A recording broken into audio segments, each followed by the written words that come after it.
बातमी नवी मुंबईत नाही, नवी मुंबईतल्या कोंबडभुजे इथे चोर समजून पोलिसांनाच मारहाण झाल्याचा प्रकार घडलाय।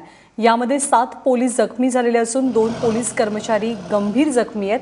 अवैधरित्या वास्तव्य करणाऱ्या बांगलादेशी नागरिकांवरती कारवाई करण्यासाठी मुंबई पोलिसांचे एक पथक काल रात्री या ठिकाणी पोहोचलं। संशय येऊ नये म्हणून या पथकानं पोलिसाच्या वेशात न येता साध्या वेशातच या गावात प्रवेश केला। यावेळी काही ग्रामस्थ पोलिसांना बघून चोर चोर असे ओरडू लागले आणि त्यांच्या मागे धावले।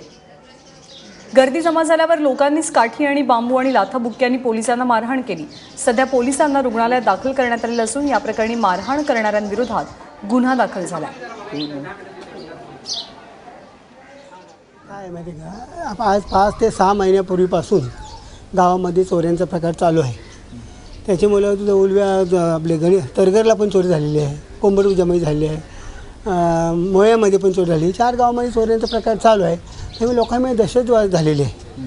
काय चोर येतात असे जातीने लोक रात्रभर जागतात आणि त्या जागण्या कारणानं जरी ही लोक आली गावामध्ये तो तुमचा पोलिसांचा किंवा 2 पोलीस तुमचे पोलीस स्टेशनमधून घेऊन यायला पाहिजे।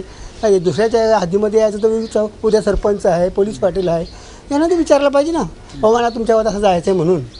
तर काय त्याच्यामुळे काही सिव्हिल ड्रेसमध्ये आले, काही लोकांना समजलं नाही आणि रात्री टाईम आहे, गर्दीमुळे काय घडलं असेल त्याच्या वतीनं जर झाला आहे गुन्हा घडलेला तर काय त्याच्यामुळे आम्ही सरपंच या नात्याने मिळवतो, त्याच्यामुळे पोलीस साहेबांची मला क्षमा मागतो।